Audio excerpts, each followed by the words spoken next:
तो hello guys, कैसे हैं आप लोग। आशा होगा कि आप लोग अच्छे होंगे। तो चलिए हिंदी व्याकरण का एक और नया चैप्टर लेकर के आ गए हैं जिसका नाम है संज्ञा। संज्ञा के बारे में जानेंगे कि संज्ञा क्या है, संज्ञा का परिभाषा क्या है और संज्ञा के कितने भेद होते हैं। तो चलिए वीडियो को शुरू करते हैं बिना समय गवाए। तो चलिए दोस्तों, आ गए हैं स्क्रीन पर और वीडियो को चालू करते हैं। तो हिंदी व्याकरण में संज्ञा जानने से पहले विकारी शब्द जानना जरूरी होता है, क्योंकि विकारी शब्द से ही संज्ञा बना है। संज्ञा सर्वनाम वर्ब जो भी है विकारी शब्द से ही बना है। तो विकारी शब्द क्या होता है? तो वे शब्द होते हैं जिनके रूप, वचन, लिंग, पुरुष शब्द में परिवर्तन होते हैं, उसे विकारी शब्द कहते हैं। यानी और आसान भाषा में समझे तो जिन शब्दों का रूप बदलता है उसे विकारी शब्द कहते हैं। ठीक, जैसे हो गया लड़का, लड़का से बने लड़के और लड़के से बड़े लड़कों, बदल रहा है रूप, इसी को विकारी शब्द बोलते हैं। जैसे एक और एग्जांपल देखें तो हुआ अच्छा, अच्छा से अच्छी बना, अच्छी से अच्छे बना।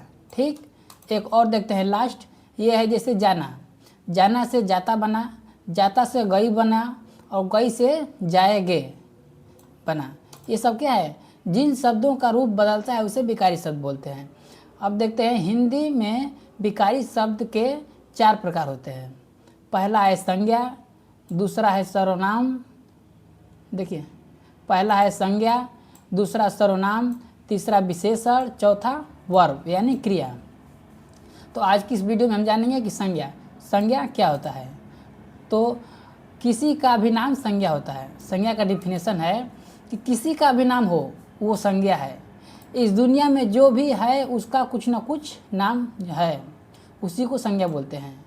समझने के लिए हम संज्ञा को 5 भागों में बांटे हैं। जैसे संज्ञा को समझने के लिए हम संज्ञा के 5 भेद में बांटे हैं। पहला भेद है व्यक्तिवाचक संज्ञा, दूसरा जातिवाचक संज्ञा, तीसरा है समूहवाचक संज्ञा, चौथा है द्रव्यवाचक संज्ञा और पांचवा एंड लास्ट है भाववाचक संज्ञा। ठीक, अब देखिए व्युत्पत्ति के आधार पर, व्युत्पत्ति के आधार पर भी संज्ञा के 3 प्रकार होते हैं। पहला होता है रूढ़ संज्ञा, दूसरा होता है यौगिक संज्ञा, तीसरा होता है योग रूढ़ संज्ञा। अब देखते हैं रूढ़ संज्ञा क्या होता है। तो जिन शब्दों को तोड़ा नहीं जा सकता, जिन शब्दों को तोड़ा नहीं जा सकता, जिसका अर्थ परंपरा से ही समझ आता है, उसे समझ जाता है, उसे रूढ़ संज्ञा कहते हैं।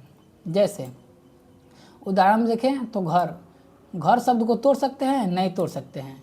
जल, मनुष्य, पेड़, पेड़ शब्द को कभी तोड़ सकते हैं? नहीं सकते हैं, इसीलिए ये रूढ़ संज्ञा है। दूसरा है यौगिक संज्ञा। यौगिक संज्ञा क्या है? तो जो संज्ञा 2 या 2 से अधिक शब्दों से मिलकर बना है उसे यौगिक संज्ञा बोलेंगे। जैसे देखें तो विद्यालय, विद्यालय 2 शब्दों से मिलकर बना है, विद्या धन आलय। ये क्या है? ये यौगिक रूढ़ संज्ञा है, यौगिक संज्ञा यौगिक संज्ञा है। जैसे हुआ देवालय, देवालय देव धन आलय, देवालय यौगिक संज्ञा है। एक और देखते हैं रेलगाड़ी, रेलगाड़ी 2 शब्दों से बनकर मिलकर बना है, पहला रेल और दूसरा गाड़ी। ये क्या है? ये यौगिक संज्ञा है।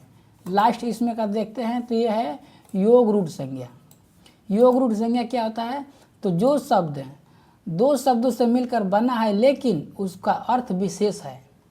जो शब्द 2 शब्द से तो मिलकर बना है लेकिन उसका अर्थ विशेष है, उसे क्या कहते हैं?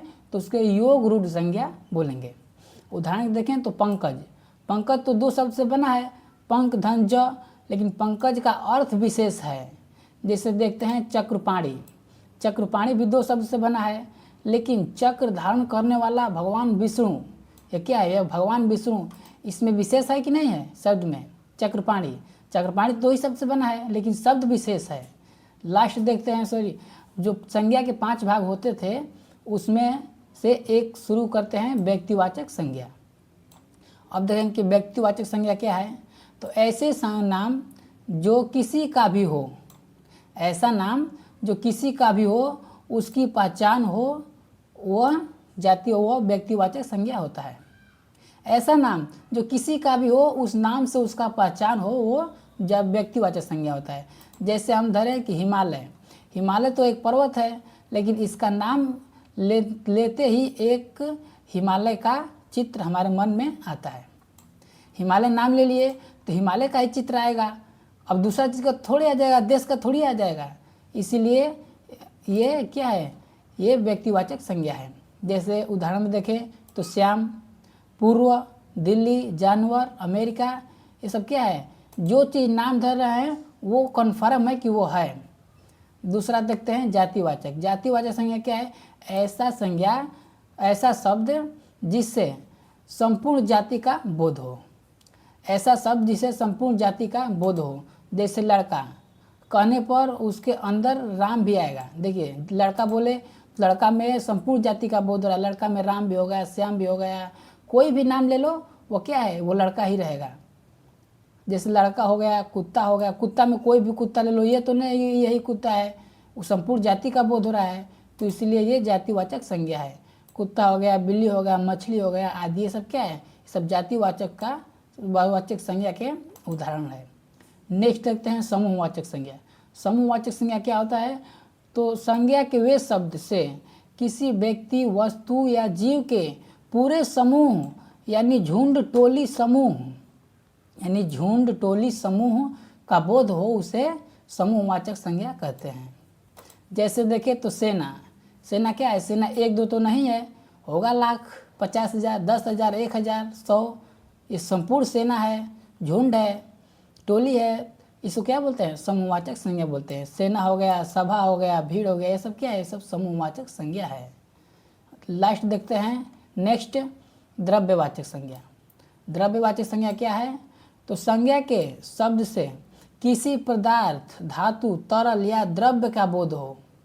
संज्ञा शब्द से किसी पदार्थ, धातु या तरल का बोध हो, वह गिना न जा सके, वह गिना न जा सके बल्कि तौला जा सके और मापा जा सके, उसे द्रव्यवाचक संज्ञा कहते हैं। जैसे हो गया सोना, सोना को आप गिन सकते हैं, नहीं गिन सकते हैं, तौल सकते हैं। चांदी हुआ, चांदी को भी तौल सकते हैं। दाल, दाल को गिन सकते हैं, नहीं गिन सकते। दाल, दूध, पानी, लोहा, मिट्टी, मिट्टी को गिन सकते हैं, नहीं, इसको तौला जा सकता है, इसीलिए यह क्या है, द्रव्यवाचक संज्ञा है। अगर वीडियो अच्छा लगा तो लाइक करें, शेयर करें और चैनल को सब्सक्राइब जरूर करें। धन्यवाद।